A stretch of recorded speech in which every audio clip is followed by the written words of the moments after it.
I was so looking forward to this panel. Thank you so much for making out time for this one. And finally, after a very long haul, apologies for the slight delay and then a further delay, but here we are.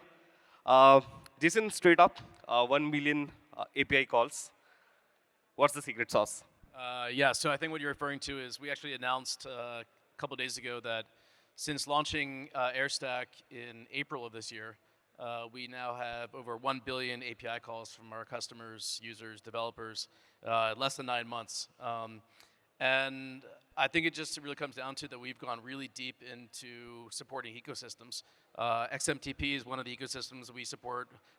We also support Farcaster, Lens. We work very close with teams from POOPs, from ERC 6551, a new primitive for NFTs owning other NFTs.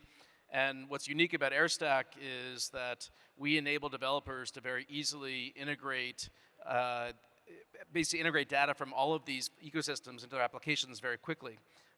And so they, as a developer, they don't need to learn each protocol individually. They don't need to keep up with the latest changes, the latest reorgs, what's happening with each protocol. They just can leverage Airstack to integrate everything. And developers love it. I mean, frankly, we have pretty much every major XMTP application is building with Airstack.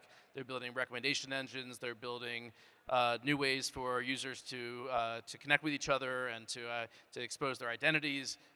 We have nearly every Lens application working with Airstack, every Farcaster application, and that's we're just out there really pushing composability, and we feel like we've hit it at the right time. Yeah, absolutely. You must have gone through a proper product market fit journey, right? Multiple reiterations must have happened as well. If you can probably shed a few lines or probably just takeaways from your journey, how did you actually arrive at the product market fit? We started Airstack at the beginning of last year, but we've been working on these principles and learnings into it since 2017. Back in 2016, I founded a project called OpenST. It was one of the first layer 2 application platforms back when before people knew what a layer 2 was. And we started working on how do you spin up a layer 2 off of Ethereum and how do you launch applications on it. And one of the first things we realized was everyone was using the same Ethereum address across all these applications, but there was no way for one application to know what the other application know the other application. There was no composability across it that was possible back then. And so we always had this like, well, that's kind of weird. Why don't we enable the ability for, the social network actually is Ethereum, right? And all these other protocols and dApps that are running on it, but they're all interconnected by your 0x address, right? And so we started developing these concepts back in 2018, 2019, 2020, around how do we build this composability layer that would cut across every EVM-based application and protocol. And we decided, it was too soon back then to pursue it, and we kind of parked it and said, okay, we're going to come back to it. And in the end of 2021, we started talking to tons of developers and just started saying, hey, what is holding you back from building what you want to build? And we kept hearing from them, well, I have to learn every protocol and keep up with all of its changes, and then I have to go on. And it's very hard for me as a developer to do that with more than one protocol, right? And then we also found that developers were complaining that the access to on-chain data and also related off-chain data, that everyone was essentially starting from scratch and creating their own infrastructure to index, to get data from whether it's something like the graph or from IPFS or whatever it might be, and building back-end systems to house all this stuff. And we're like, okay, well, this is kind of asinine that everyone's doing the exact same thing and building all this infra. Instead, we should just create a universally available infra that everyone can leverage to create composability across these applications. And we spent about a year or so building kind of the foundation of this, and then we did a private beta for it in January to end of March of last year. And over 100 developers participated in it. They gave us tons of feedback. And then, yeah, we launched in April at ETH Tokyo, and yeah, it's been phenomenal. I mean, we've had over 4,000 developers have used the platform. They give us feedback. Our entire business, our entire kind of purpose as a project is talking to developers and getting their feedback and building those things that help them get unstuck. I literally have a spreadsheet that's like thousands of rows long, and obviously we prioritize it. That is just input from developers as to what they need us to build so we can give them what they need. Yeah. Absolutely. In fact, it's probably a classic case of, figuring out what the problem statement is, listening to your users, constantly, having those conversations with them and probably then arriving at something that just goes viral in an instant. Uh, you know, a very different approach here when it comes to CyberConnect, right? I was having this discussion backstage with Jason as well, and one of the thought that stayed was, uh, we see Web3 social in the same sizes and boxes, very similar to how we have approached the Web2 space, especially the social networks as well. From a CMO's perspective, Abhi, how do you actually push such tech that requires a lot of awareness? It's sort of a not a demand-driven supply that nobody has demanded a CyberConnect ever, right? But it's more of a you're providing people an opportunity where they can actually own their identity, own their data sets, and similar lines. So, uh, how's the space looking like to you from a marketer perspective, and how do you actually approach it if you're marketing CyberConnect out there? Yeah. Thanks, Yash. Yeah, so just for the folks who are going to be listening to this, recording of this, or people who are hearing here, like the kind of approach we take at CyberConnect, I think that's very common in Web3 specifically, is sort of this labs kind of approach. Like you build a number of products and you sort of try to see where they overlap and sort of come up with some sort of a strategy. Often, there's incentive structures involved for your community to get involved early and sort of help you beta test it and sort of build it to scale eventually. But for CyberConnect, like the context remains that we the first thing that we built was the protocol, sort of a very no great design sort of bets we made. We sort of try to sort of put something out there, every one of it, and try to see like what do developers like about it, what do they not like about it. At the same time, we try to sort of also build an application on it. It's called Link3. The feedback that we've received so far, within a year of it being live, is a lot of people come back to us and say, oh, like this is sort of one of the only Web3 apps that we feel like feels closer to what their experience on the Web2 internet feels like. And so, that's been a very interesting sort of insight, although lots of things to improve there. And then the third thing that we're sort of doing right now is something called Cyber Wallet, because one of the, and I think it's the same for people on this panel and other social protocols as well. Just this sort of challenge of onboarding users is very complex, and it's very hard to grow beyond the immediate crypto native user base there is, and the incentives for that crypto native user base are really different than people who are just looking for a more meaningful social networking experience on the internet.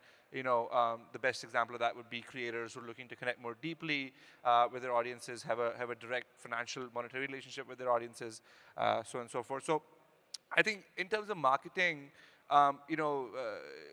there's two things. Like, from a product side, like from Link3 or from Cyber Wallet, like, people are the same all around the world. People are the same in Web2 and people, in Web3. They want things that are that feel familiar, that are easy to use, that are not complex. Nobody wants to be writing seed phrases and taking care of private keys and all of that stuff. So we try to sort of push towards that and communicate that. On the protocol side, I think it remains to be seen what strategy will win out eventually. Whether there are protocols that have sort of gone in 100% on developers and hackathons and grants. There are protocols that have gone in 100% on customers and users, and they just make sure that the docs are ready and hope that developers will build on it. And then there's CyberConnect that has sort of taken we'll do a hackathon, every few months or whatever, but, we'll have documentation, but then we'll also build our products ourselves, because that feedback loop to iterate on the protocol side is much faster. It's easier, it's faster to iterate, and you can bootstrap that more easily. So, we move back and forth there, but, at the end, what remains is like the community. You make sure that you build that loyalty, you build that trust, and eventually, they are the ones who sort of pull you out of this and keep going. So, yeah. Absolutely. And probably this brings me to Prashant. You have been associated with XMTP for quite some time now, right? And how's the GTM motion looking like? and how pivotal was the Coinbase partnership uh, that happened between XMTP, bringing those messaging in wallets. Everybody knew that they wanted to do it, but how did you actually manage to get it actually done? Is something that I think would be a great takeaway for everybody here. My goal is, with regards to GT Emotion, my goal is always to show people the magic. It was really cool when I was at ETH Waterloo, and this one guy, he downloads Converse, which is one of the XMTP clients, and he sees all his conversations right over there when he downloads this new app, because he was messaging his friends just last week on Lens, and just three things came out of his mind. He was like, so cool, so good, this is the future. And I'm like, this is it. I want to see people feeling the magic of crypto and not just talking about it. And this is the reason, again, at this conference, I think I was just talking to one of your team members, and he mentioned that 1,000+ people have downloaded Converse, and that's how they registered for this event. So congrats to you all for bringing this Web3, the concept of Web3 native conference in the hands of people. This is it. Uh, to your question about Coinbase, I think it all goes back to use cases again. What is the magic? What is the real problem you can solve for people? One example is with Snapshot. We all talk about the fact that we need decentralized governance. What happened with OpenAI, that entire saga that again brings up this point about the need of decentralized governance.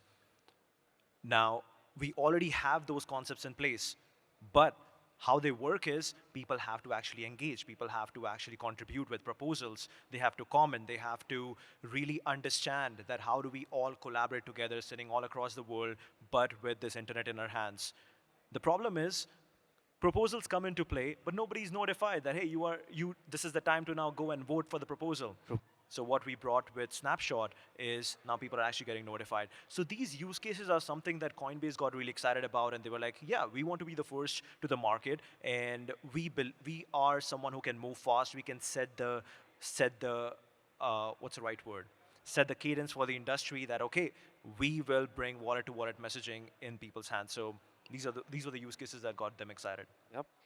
Thank you so much for that, Prashant. And my next question is a bit technical. I invested a lot of time framing this, so I have to look at the screen. Jason, how did Airstack manage to sort of nail down the discovery and recommendation mechanism for developers who are actually leveraging it? That too in a social network age that's sort of pro-pseudonymity, pro-privacy, and it just makes it a lot complicated from the outside world at least. So probably your insights would be really helpful. So the question was about like how did we map the social graph or like the on-chain graph, right? And how do we make it easy to integrate that? That's really what's at the heart of recommendation engines, is being able to recommend things to you based on what we know about you, right? And what we know about other people who have certain traits or behaviors like you. And so one of the things that so kind of go back to the kind of first principles that I mentioned, that the social graph is the Ethereum graph, right? And everyone's using 0x addresses, and what we observed was that people were using the same 0x address to connect a Lens as they're using to connect a Farcaster. They're using the same one for their POAPs. They're using the same one for XMTP. And then with some of these applications, like Farcaster is a good example, there's benefits that are added for the users if you connect more than one address. And so like a Farcaster power users have like 4 or 5 of their wallets connected to Farcaster, right? And that enables you to then display your NFTs or your POAPs to your friends and to meet other people based on that. Well, so we saw like this, so we're able to map all this across. Here's all these addresses that people have. And this all comes down to their identity. And that identity is also, frankly, also their ENS and other things they're doing on chain, whether it's the NFTs they're buying, the events they're going to with POAPs, et cetera.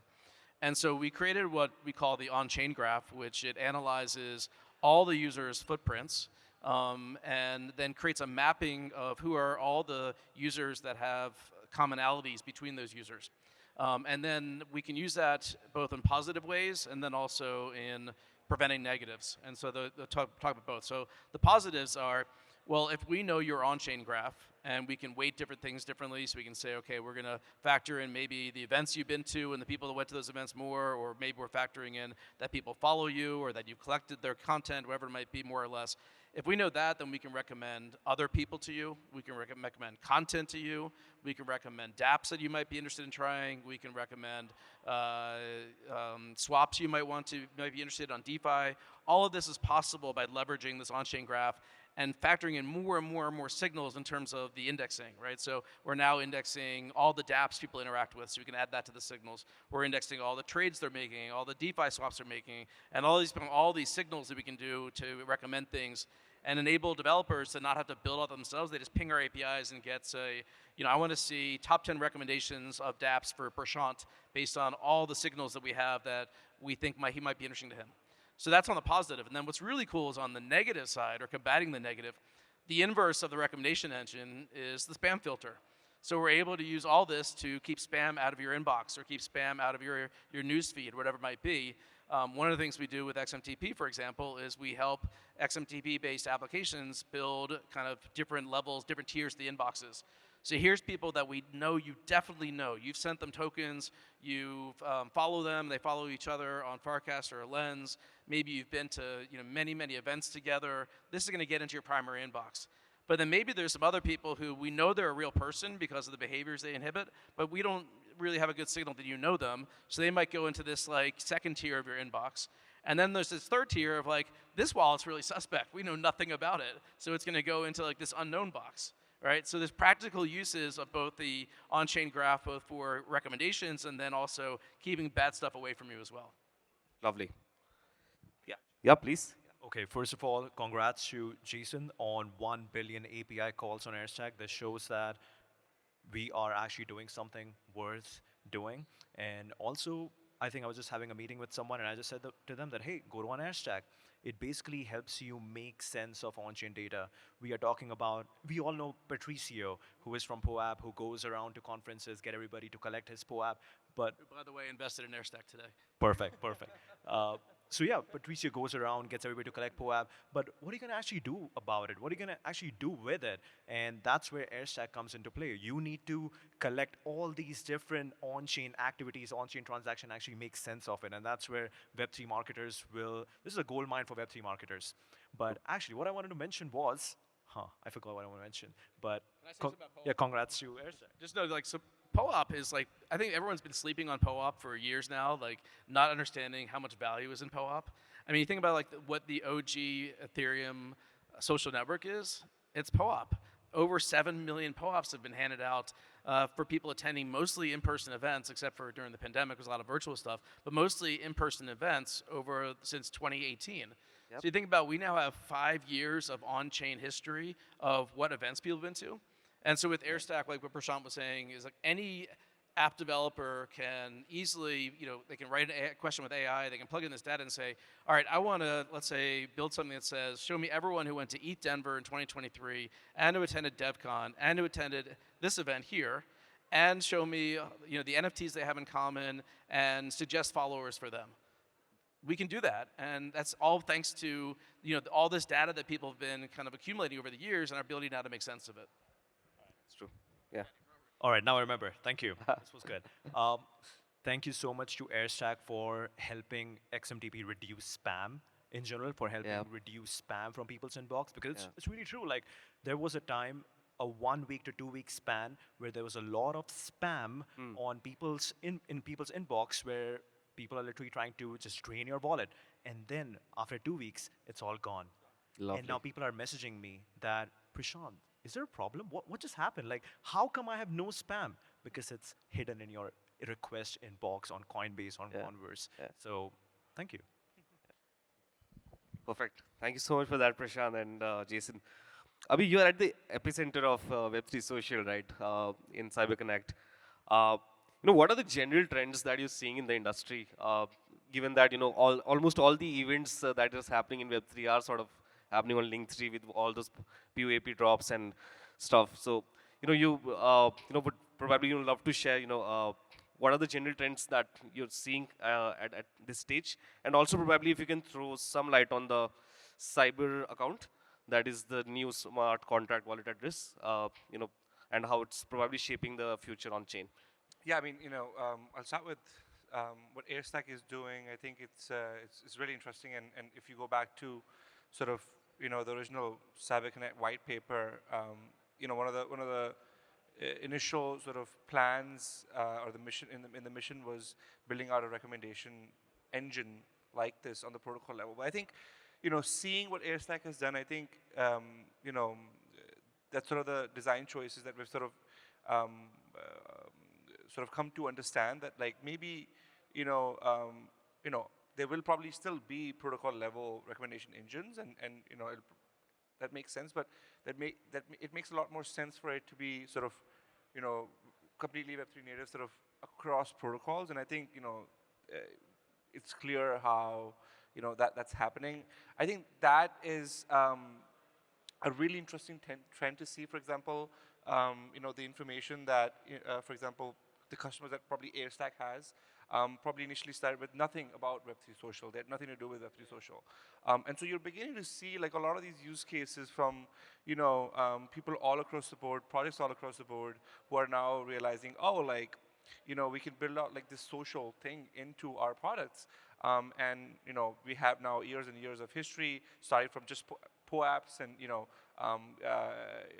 and an entire sort of array of data. Like Link3, that's kind of like what Link3 is hoping to do in the long term. We have minted about over 2 million equivalent of POAPs. This is our sort of protocol level version of proof of participation. It's called VEST, Web3 Status Token, and it's a non-transferable SBT token. So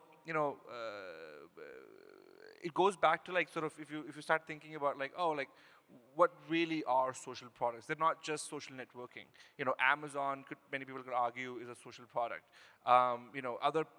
Anything that really has a way for people to know, like, what others are doing, what others are buying. How can I sort of learn more about something? That's a social product.